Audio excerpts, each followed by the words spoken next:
Hello and welcome to your breaking news podcast as we discuss the news that the inevitable has finally happened, that Russell Martin has parted ways and is no longer the first team coach of Rangers Football Club. Joining me tonight to discuss this, I think, long overdue news are two of my very favourite podders, Davie and Dougie. Davie, I'll come to you first. We got a brand new stat this evening. Or rather during the game, that this is the worst away run that we've had without a clean sheet since the 1800s. Now, I don't believe that you were around for that one, but it was still just another unwanted records that this management team had set. So, when we say it was long overdue, it was time to go several weeks ago. But the fact that it's finally happened, I think, is positive news for us. Yeah, if ever there was an example of the wrong manager appointed to a club, well, we have lived through it for the last 100 and odd days, haven't we? Nobody really wanted Russell Martin in the first place. We all said he had the wrong style of football, he had the wrong philosophy for the job. He didn't fit a club that demanded winning. And then when he started recruiting project player after project player, we get even more worried. And guess what? It all turned out exactly the way we said it would. We all so much wanted to be wrong. But as the games went past, it became patently obvious very quickly that we weren't going to be wrong. And I don't know whether it was pig-headedness. I don't know whether it was the board believed the sales pitch that they got back in the summer, but whatever it was, it took them far too long to accept reality. I don't know whether it was the fact that the fans during the week had started to turn on those above Russell Martin as well as Russell Martin himself. But whatever the reason, thank God it's finally happened, because it's been a total calamity. And the only worry that I've now got is that the same people that appointed him are now going to be tasked with appointing his successor. I think, to be honest, that's if you want to be a bit doom-mongery about it, if you want to not enjoy the moment, Davey, then yeah, we could dwell on that. For me, I think the positive is that someone who has been, I think, actively contributing to such negativity around the club has gone. And I don't want to make that a personal thing. It's not an attack against Russell Martin, but I think his persistence and I think his arrogance around managerial choices, like tactical choices, the constant deflection away from any of the problems being related to Tim, I think it just got to a stage too much now. And today's result, which I know that you obviously went over on the Sunday show with the crew over there. I don't want to ask you to rehash that, but I think it was clear that, this was, again, the final straw, if you like. I think Davey nailed it in the head when he said he was the wrong appointment for us. I don't think Russell Martin had the correct characteristics to be a Rangers manager. To be a Rangers manager, you need to be a leader and a winner. He's neither of those. He's got no track record in any of those. And I almost feel like a bit of a weight's taken off my shoulders as the news has came out now. We spoke in the Sunday show about it seems it's only a matter of time before the announcement's made. I said that it'd be tomorrow, assuming that the flagship show tomorrow evening would be talking about Russell Martin, a Rangers team managed by Russell Martin no more. It's happened quicker than what I thought. And I must admit, it was a relief when I seen it come through. The point I made in the Sunday show is probably similar to what David just said as well, is the worry now is the people who appointed Russell Martin are still the same people that are making the next appointment. And how I finished the Sunday show this evening was, I said Graham Souness was a what do I call him, an ambassador for the Clermont. He sat as a non-advisory board member of the Clermont appointment, and he outright said that his appointment would have been Frank Lampard. there was quite a few mocking laughs at that comment at the time from Graham Souness, because Frank Lampard came off the back of some unsuccessful periods. But Frank Lampard has Coventry City sitting top of the league right now in the English Championship. And potentially that's what we need right now, is somebody like a Graham Souness who understands this football club to be advising the guys who are paid, right, but don't understand this football club, to make sure they're making the right decision, picking a manager who is the right fit for this football club. And that's what's really important right now. And we need to make sure we get the next appointment right. I will say that, appointing a manager who has some success in the English Championship is probably not, a metric for success, given who we just got rid of. We've signed off players from the English Championship, so let's go and get exactly. So how bad could it be? Listen, it's. I think we've talked about it plenty, and all three of us on various different pods have said one time or other he had to go, and I think it was just a question of when, not if. I think, Davey, the fact that they have acted now, just before the international break, does show that although it's taken probably longer than we would have liked, that we got to a point where it was just too much. You just simply could not sustain that level of performance, because we've won, a game in 7 in the league. We're only managing to sit, 5th now at the moment? 8th. Oh, sorry, yes. We were briefly in 5th because we were drawing a game, or winning a game against Falkirk. Man, oh man. So the fact that we are sitting where we are in the league in October, we've won a game, and we've, I think, scored fewer goals than we've conceded as well. Yeah. It was clear that was not a sustainable level of form. Absolutely. Results is what every manager is judged on. And if you look at our results, it's astonishing for me. It's taken us long, actually, to remove them. You talked about that clean sheet record earlier on. You could throw all kinds of numbers to show exactly how bad we have been, didn't you? You're right about 8th place, 1 win in 7, 5 wins in 17. We've actually only scored more than 1 goal 5 times in 17 games. It's absolutely criminal. I mean, you can just throw all these different stats in. And it's not just the results, though. There's been absolutely no sign that it was going to improve. In fact, his post-match interview tonight absolutely demonstrated and nailed on why he had to go. Because he stood there basically arguing that performances were improving and we were unlucky today and stuff like that. Watching a completely different game, completely deluded is the only word I could think of. It had to happen. There's an argument in my head as to what the straw that broke the camel's back actually was, because I'm not convinced it is the protests that have done it, although there's absolutely no doubt they're the headline. There was tonight not even letting him in the team bus, for example.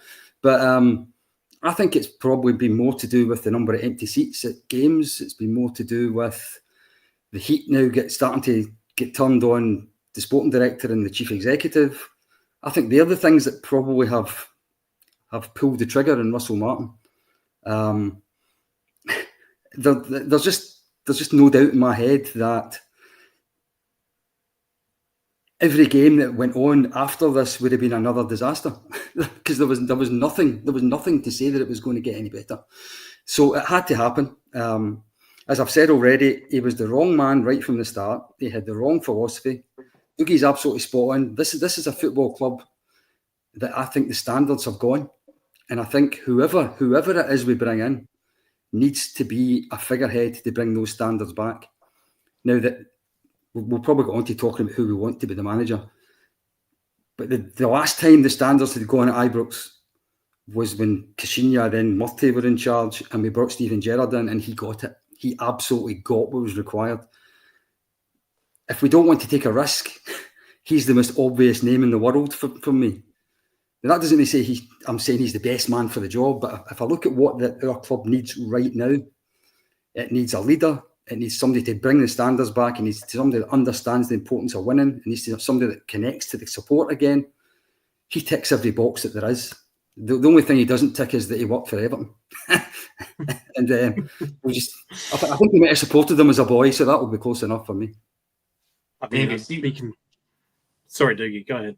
Sorry, I was going to say, in terms of the timing element, I wonder if the international break's been a big factor here as well. I wonder if the board have been looking at it thinking, we need to get somebody in. We don't want to appoint an interim manager. The perfect timing to release a manager and look for a new manager. Hopefully they've already started that search, by the way. But hopefully we can bring somebody in whilst the players are away for a break for a couple of days. By the time they come back, somebody else is in. But Davie, is the Oracle right? And he said some stats there. I've got one for you. 122, right? Russell Martin, I believe, was the Rangers manager for 122 days. As a permanent manager, thinking of Kashinya and Le Guin, is that the lowest in our history? It will be. It will be, because Kashinya was over 2 seasons, wasn't he? So there was a summer in the middle. And Le Guin lasted to after New Year. So, yes, he is the shortest. He's the shortest reigned manager, but he reigned for too long. if that makes sense. I was going to say it should have lasted less. Yeah. Somebody's just corrected me, said 123 days. My maths are wrong. I mean, yeah, as we said, still too long, I think, because a 1-1 draw against Falkirk in isolation would not, be the end of a manager. It's the fact that this is in a sequence of crap results and poor performances as well. Listening to the guys on Sky Sports talking in the media aftermath of the game, saying that, performances can be set aside as long as the results are okay. And we were getting neither. We weren't even getting good performances and being unlucky. It was crap performances with crap results as well. To try and say that things were improving, I think demonstrates almost willful ignorance. It was just very poor, and it was not seeing that light in the end of the tunnel. Davey, I think the point that you made about looking at the finances and looking at your footfall for European games, for cup games, and indeed just our home league attendances as well, have all been seeing a slide. And so, Dougie, I think ultimately it had to come down to a financial consideration as well. It is never cheap to get rid of a manager, and indeed his first team managerial staff as well, because we understand that the assistant manager and first team coaches are gone as well. It's not a cheap thing to do that, but you weigh that against the cost of multiple people deciding, I'm not going to go to European games at Rangers anymore. I'm not going to attend Ibrox on game day anymore. It's yeah. Oh, look who it is. Someone wanted to have their say. Little smiley baldy face. Hello, Stephen. It's lovely to see you. That's absolutely. What's that? Are you in the dungeon? I'm in the car. I've just returned. I've just returned to the car. Kane Brown concert got exceedingly better about 9:30. So yeah, it was an eventful day, Andrew. It was a day that couldn't be avoided after today at Falkirk. A horrendous 90 minutes again, and there was, look, you can't fool everybody anymore. It was inevitable. It had to happen. I'm not pleased that it's happened. I don't take any joy from it. But from a club point of view, I think we're about 2 months overdue, to be quite honest with you. But it had to happen. It was inevitable. And yeah, I'm not going to sit here and try and sugarcoat it and say that it shouldn't have happened and it needed time and everything else. It shouldn't have. Russell Martin was the worst Rangers manager that I've ever seen, and the worst in our lifetime. So, and by the way, I survived Pedro Caixinha and Paul Le Guin and a whole lot of other ones. So that takes some doing, that's for sure. One of the questions you just asked there, Andrew, is around the kind of financial element. The longer Russell Martin was in position, the more money Rangers would have hemorrhaged, because you'd have had the poor ticket sales, the attendance would have had a huge factor both in cup competitions, Europe, domestic, but you'd be devaluing players as well. we spoke about it at the Sunday show tonight. He has not progressed any players. In fact, players are actively regressing. And when you've got players like Nico Raskin, for example, you're taking millions off of his value and his potential value. So it's actually gets to the stage where it's actually more financially beneficial to move the manager on.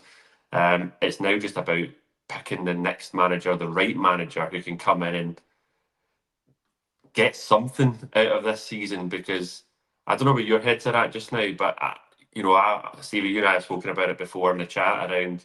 I thought we had a fairly decent squad, and the manager wasn't getting the best out of them.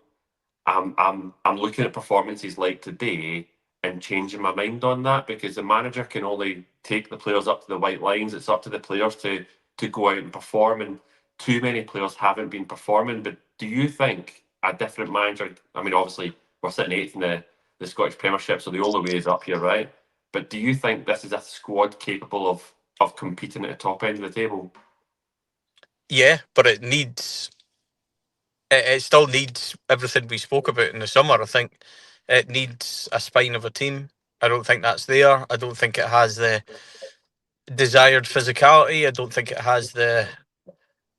I don't even know how you would say it. I just don't think it has that leadership throughout the team. And until they fix that, I think that whoever comes in, no matter who it is, will be fighting up an uphill battle until it gets to January and they can try and restructure the squad, because we're going to need to make some big signings in January. Look, when Walter came in, and we all hark back onto that, and I do, because he done the obvious thing. He bought Davie Weir in. He brought Ugo Ekiog in straight away, like two major figures in the team. I think he bought Kevin Thompson for £2 million as well.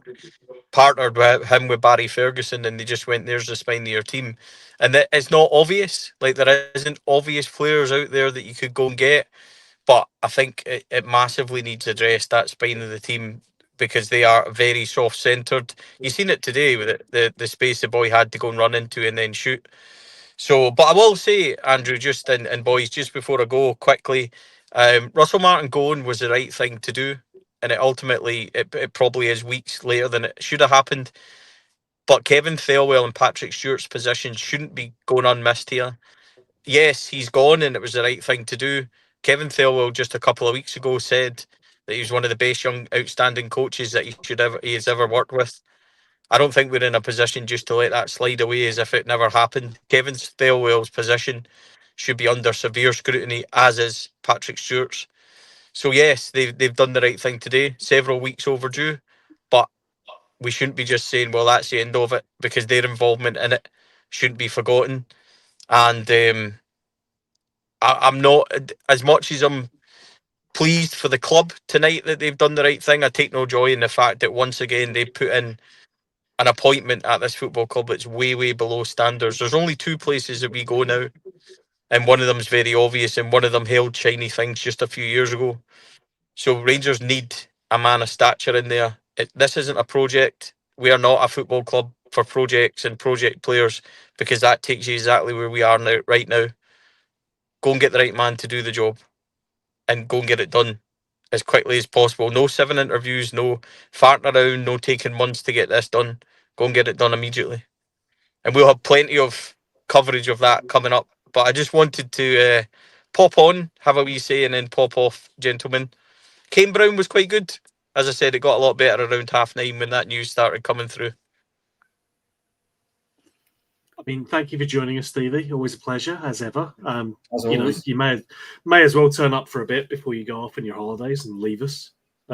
It's not like anything major is going to be going on over the next couple of weeks anyway, is there? So we'll send no Davie. urgency. It's all right. We'll send Davie to the press conference if we get a new manager when I'm away. But yeah, we'll be back tomorrow night to go through it all a wee bit more once things have settled and once more news comes out from the club. Yeah, for sure. Thanks again, Stevie. Good night, guys. Cheers. Cheers, Stevie. Stevie. Andrew, see the point there that Stevie made about this squad is severely lacking in leadership. It's lacking in that fight, the spine of the team. He then went on to mention Kevin Thelwell's role in all this. For me, Kevin Thelwell is equally as accountable as Russell Martin, because Russell Martin is it's proven that his system is not working. But I would point towards the recruitment right now and say that we do not have the right balance and the right mentality. I mentioned Max Aarons on the Sunday show. When you've got players recruited this summer who are afraid of the crowd, effectively, that means you've recruited wrong. And for me, that's on Kevin Thelwell. Yeah, it has to be, I think. I don't think any question that serious questions need to be asked, not only of Kevin Thelwell, but also of Patrick Stewart, because as part of the footballing staff, if you like, they have, overseen this. They've maintained and persisted with Russell Martin for far too long, to the point where it's actively hurt the club, in my opinion. And so they have to have serious questions asked of them. I think the biggest issue for me, Davie, is that whoever's coming in, regardless of who it is, whether it's Gerrard, whether it's Muscat, and again, I'm picking names out of the air. That's just names I've heard. It doesn't mean that they're definitely coming in. Please don't say that 4 lads said that these are the fucking managers in the shortlist or anything like that. Whoever it is who's coming in is going to need to work with these players until at least January. And even then, they aren't going to be able to make wholesale changes at that point. So in terms of the squad, Davie, have you got potential there? Are there things that folk could do with this squad? Because for me, I am inclined to agree with Dougie that I don't think the balance is right, but I think this group of players can show much more than they have shown so far. Well, the new manager's got no choice but to work with a set of players until January, unfortunately. What I will say is that the last time we were successful, we had some project players in our dressing room back then. Joe Aribo was a project. Calvin Bassey was a project, for example. Glenn Kamara was a project. But what we did is we put others into that dressing room for them to learn from, both in terms of on the pitch, but every bit as important as that, in the dressing room and off the pitch as well. So you brought in your Scott Arfields and your Alan McGregors and your Stephen Davis and your Jermaine Defoe's, all those kinds of guys. And it wouldn't upset me greatly if a couple of those names were in the back room somewhere in the new dawn that's going to develop in the club. I'm not saying any of them should be the manager or anything like that, but they would be good people to have around, a Jermaine Defoe or a Stephen Davis, those kinds of people. Because I think that the players at the moment, that is quite a young and inexperienced group of players, really. I don't think they've got too many winners to learn off of. And I would like to see a return in the dressing room of what I've always described as bad losers. And I thought Alan McGregor was the best example that there was of somebody who just hated losing. And he was so absolutely obsessed with not conceding goals, and he was so obsessed with winning every single game. That's the kind of attitude we need to instill in our dressing room. And ideally, you'd want it on the pitch as well, but I don't know how we're going to get it on the pitch between now and January. So if you can't get it on the pitch between now and January, you need to get it into the dressing room and instill it into those that are going to go on the pitch. David, that's why that's why I'm nervous about some of the names that are already starting to emerge. You know, Kai put in the chat earlier on saying, I hope it's not Rafa Benitez. That, for me, is the exact opposite of what we should be doing right now. Even Graham Potter, for me, is a big no-no.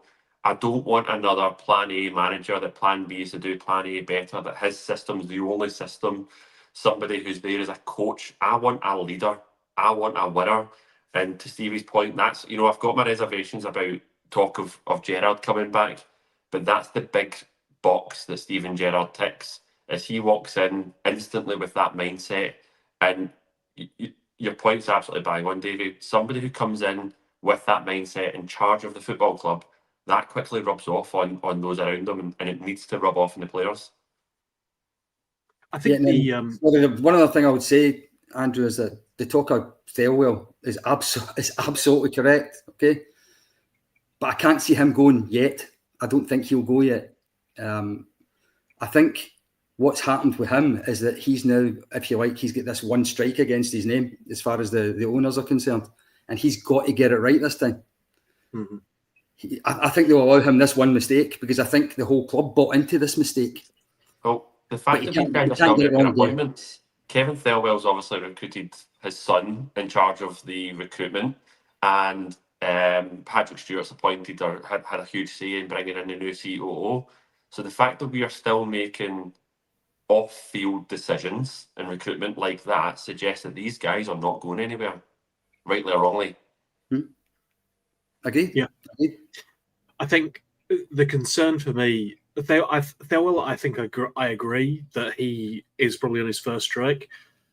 Patrick Stewart's going to be about his fifth or sixth strike at this point, with how many other things that he's done that have just been questionable decisions. The Martin one's obviously going to be a big one, but he's had a number of other issues, let's say, in the past. It's not necessarily the time to dig into that right now. I'm sure the guys will go into it more on Monday.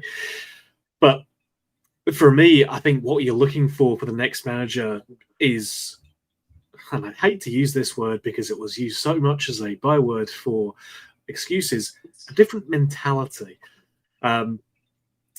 Steven Gerrard's, who we hark back to as the last league-winning manager of Rangers, for the issues that he had, 1 trophy in 9, all that stuff. His view was always how important it was to win. He was absolutely, Davie, someone who had that mindset of they hate to lose. Not they love to win, hates to lose. Because for him, that was the most important thing. It was, no, I want to win because I hate losing. And so much of the, I think, mentality of a dressing room comes from that top-down approach. You can ask the players to build it up. You can instill it with players that you bring in. But so much of that is dictated to you by the manager and by their approach. And we know that Gerrard's situation with Saudi Arabian taxes and what have you would be different. I suspect the backroom staff, a certain M. Beale probably wouldn't be welcome back either, at least by the Rangers fans. But certainly he's going to be one of the names that's floating around there because he's out of work at the moment. And that would be the other concern. A manager who's out of work, by definition, has not exactly had a great last run of games. So it was the problem that we had with Russell Martin.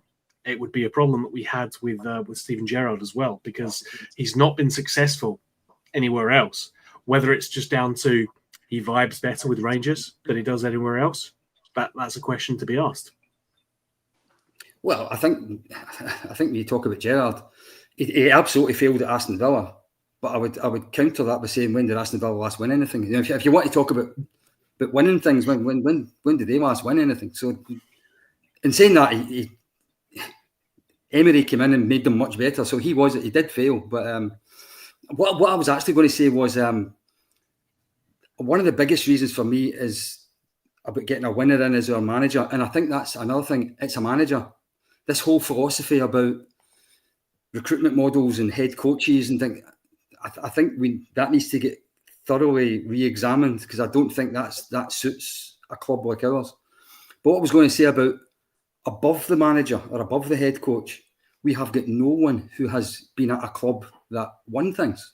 So we've got them all from Everton or from Manchester United in the last few years. Well, 2 absolute basket cases of football clubs. So if we want to instill a winning habit in the dressing room, which is where it's most important, you need to have a winning mentality in the club as well. And we're not going to get it from people who came from Everton and people who have come from the worst Manchester United team in living memory. So for me, that means you absolutely need to bring in a leader, a figurehead, and somebody who galvanises the whole place, even those above him, which sounds strange, but he's going to have to shake things about, not just down the way into the dressing room, but up the way as well, to get standards re-established that have been lost. Guys, a point on Gerrard, it's something people have been saying in the comments, is one of the reasons Steven Gerrard was so successful first time around was the backroom team that he had around him. He had the right balance, and he mentioned Aston Villa. Obviously, it almost coincided with Michael Beale leaving to get his own job at QPR. I think there would be absolutely no chance of Michael Beale coming back under the previous ownership after they paid the compensation to remove him as the number one. I don't think that comes into the equation with the new ownership, because they'll be looking at it in terms of who's the best man and who's the best team to come in and take us forward in their regime. So I think Steven Gerrard will only come back if it's the right team around him. And there's a lot of chat in there around, you could have guys like Defoe, Davis involved in that as well, as you mentioned earlier, Davie. I'm going to throw a name in the hat that's not been mentioned, somebody that I would like to think Rangers would go and speak to. He's a guy who's got a club at the moment, and I think we spoke in the Sunday show around there's some easy appointments out there, or easier appointments. Deitch, for example, is out of a job at the moment, so he's available. He'd probably want to come here because he wants to get back into football. Muscat's a bit more difficult because he's got a club just now. We need to pay compensation, etc. One of the things that I'd mentioned on the Sunday show was we've just spent £8 million on a new centre forward. There's no point in bringing in these guys and then cheaping out the manager. We need to go out and get the right guy, as long as he wants to come here, regardless of the cost. It's about getting the right man in charge. So with that in mind, the guy I'm going to throw out there, and I am all for people fact checking me here and afterwards saying we absolutely shouldn't be going down this route. I'm going to go down and say Liam Rossinier. So Liam Rossinier is currently managing Strasbourg, and he has Strasbourg in League One sitting third at the moment. And you think of some of the teams that are above Lyon, Monaco, even Lille, where Egeman's at. He's a young manager who's got a little bit of credibility just now being built in the game. I wonder if that's the other route that we could go down, is when we're assessing who we could potentially go for. I've seen guys like Michael Carrick being mentioned. Michael Carrick's credibility's gone a little bit down in the last 12 months or so. Someone like Rossiniers is actually on the up. And we always speak about when we're signing players, let's not sign the guys that they've nosedived or they're low. Your Lammers, for example, where they were once potentially regarded as high potential, but they've kind of lost their way. Let's get the guys who are on the up. We signed Egeman last year, who was beginning to show his abilities. We managed to get him in, turn him around, get something from him, make a profit on him. I wonder if we should take the same approach with the management and actually look at a manager who his stock is building. He is somebody who is on the up. So I'm going to throw out Liam Rossinier and keen to see what you guys think of that. But also, I'm sure listeners now will be giving their comments. I've not been looking both live and afterwards as well. I'm keen to get people's thoughts on Liam Rossinier as we kind of move through this process. I think, Dougie, that he fits the head coach model that the club decided to go down when they appointed Russell Martin. He is definitely I'm going to use buzzwords, but one of these progressive young coaches that's got a good reputation. I would worry, after this whole conversation we've had about instilling winning habits and people who hate losing, blah, blah, blah, that he doesn't fit what we've just talked about for the last 20 minutes. If we were going down this, put in another Russell Martin type, but one that actually knows what he's doing, then he might fit that model. I personally would want to go for someone who is more of a leader, a figurehead, and a winner. Personally. So I've just unanimously united everyone in absolute outrage at that thought. But I think the point then is everybody is collectively in agreement that we should not go down the route of a philosophy manager, a young manager. We should be signing somebody, going and getting somebody who's experienced, who knows what it takes to win. And for me, then it makes the shortlist very, very small. And when it's between potentially Steven Gerrard or Kevin Muscat, it's a case of how quickly can you move on one of these guys. And they could realistically be in the door by the end of this week. I think it would be important to ensure that we get this appointment right. I know we're talking in the context of having just sacked a manager, but we can't keep sacking managers. But it's always going to come down to, is the person the right fit? Russell Martin went through 7 interviews and they still landed on him as the right man for the job. So I don't necessarily think it was a failure of process. It was potentially a failure of the people who were making the choice in the first place. I think, regardless of whatever we speculate on, we know that the next manager, as ever, is going to be in an uphill struggle.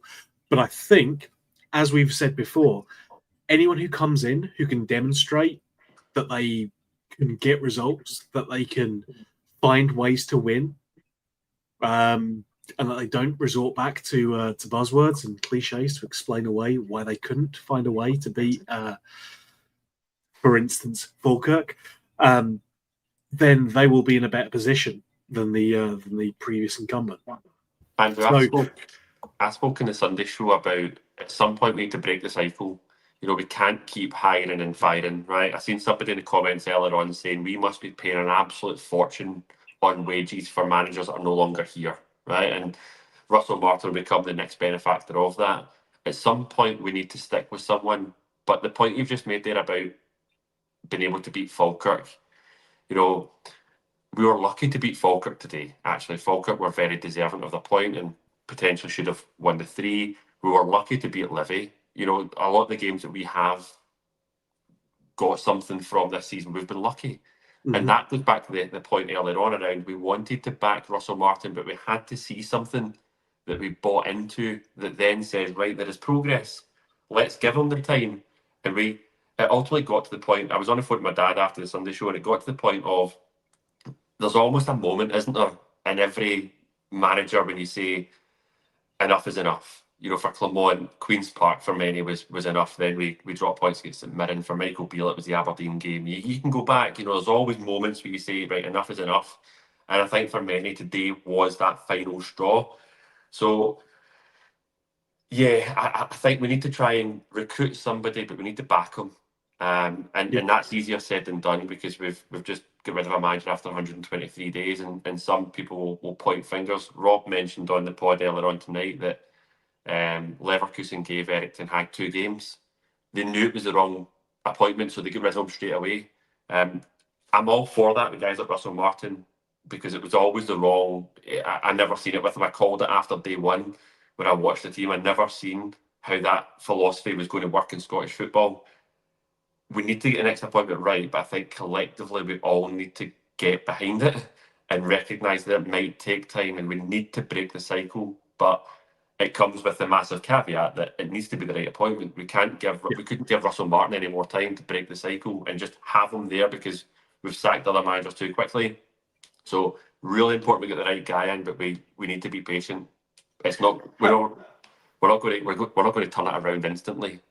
No, and I think we've made the point that we always joke that everyone's going to get the standard 10-15 minutes before we immediately judge them and write them off forever.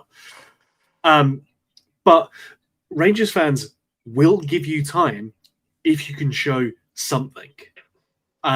Clermont got probably more time than he was due because when he came in initially, got results. Steven Gerrard got plenty of time because he manages to show little increments of success, getting a win at the Tims, getting a result away at Parkhead, getting results in Europe, getting results away from home in Europe. It's little bits and pieces that show, yes, this guy's got the right idea. Davey, I want to wrap up because I'm conscious of the time, and some of us have got work in the morning. I know that you don't, but some of us do. I have work in the morning. On the telly tomorrow, though, Andrew, aren't we? Well, that's true. Yeah, Davey will have his media rounds to do, I'm sure. Yeah, me and Rahman are like that. But yeah, the final word on tonight, and obviously the news itself, but also where Rangers go from here. Actually, I'm going to try and get a little bit of a positive. If you remember when Clermont got appointed, we were in the semi-final of the League Cup, and he won it, and it gave us this boost going forward. And we actually then were on quite a good run after. We're actually only 2 games away from winning the first trophy of the season. Crazy though that sounds, right? I know all about our league position and we can't win a game and all that. I get all that. But you know what? I still think the current Celtic team is the worst Celtic team there's been since we came back up the divisions. They are struggling as well. They are unpopular with their fans. They're going through we're making it look like a picnic for them, but I think if we bring in the right appointment, we get a bit of momentum behind that, whoever that manager is can organise the players we've got in such a way to make them both hard to beat and better going forward, we've got a chance of winning the first trophy of the season. and just think how much more positive things would be 2 or 3 months down the line from now if there's a big shiny thing in that trophy room again. I'm not ruling that out. And I think today was the day that I started to think about winning things again. You keep believing, right? Absolutely. Smile and Andrew's always said. Yeah, Dougie, I mean, again, we've spoken in the past. It's lovely catching up with you on Thursday as well, mate. Who knew it would be the harbinger of doom? But it was, good to catch up. Good that we've got something pleasant to talk about. And yeah, if Davie can find reasons to be positive, then I'm sure we can. Rubbing off that Davie enthusiasm and positivity there. Do you know, see the point you make though, Davie? I went to the Hearts game at Ibrox and I said to a couple of the guys around me, this is the day that it turns around. We've had the international break. I genuinely believe at that point that our squad isn't as bad as the league table suggests. Whether it's capable of winning the league and silverware's up for debate, as long as it gets to January and potentially can add to it. But I said it before the Hearts game, this is it. I genuinely believe we can turn this around. And then Russell Martin's team just sucked the life out of me. So hopefully with a new appointment, we can reinvigorate that and we can go for it again. Yep. Listen, we've done something right, I think, collectively as a football team. The only way is up, surely. I don't think things can get worse. Aberdeen have started winning games, so literally anything is possible. It's been a pleasure talking to you guys, both you, Davie, and Dougie, and Stevie as well for his cameo, because he just couldn't stay away a day like today. I want to thank everyone who's tuned in. 11,600 of you. You guys are crazy. It's Sunday night. Go back to bed. Honestly, it's ridiculous. But thank you so much for all your support. I say it every time, but can't thank you guys enough. Truly appreciate you for everything that you do to support us. Either just subscribing, liking us on YouTube, or indeed the 600 plus people we now have as a member. If you do want to sign up as a member, you can get fantastic additional things. You can use that little QR code right there, up in the corner. And I think Davie's done about 30, 40, 50% of the things that are members exclusive so far. All the first and favourite interviews, the wonderful documentary that we did about Jock Wallace, who is now my favourite ever Rangers manager, just because, I've had to go through and see his entire life. But yeah, everything that you guys do that supports us, we cannot thank you enough. So appreciate it all so very much. Thank you for all your support. Thank you for tuning in. Thank you, Rangers, for finally making the right decision. And thank you to my two lovely co-hosts. Till we talk to you again, folks. Goodbye for now.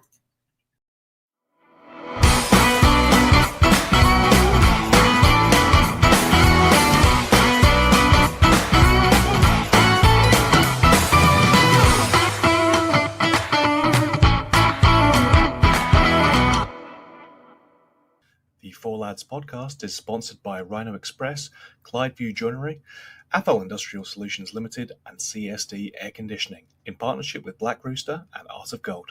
Thank you for listening to or watching the podcast. We hope you enjoyed the show.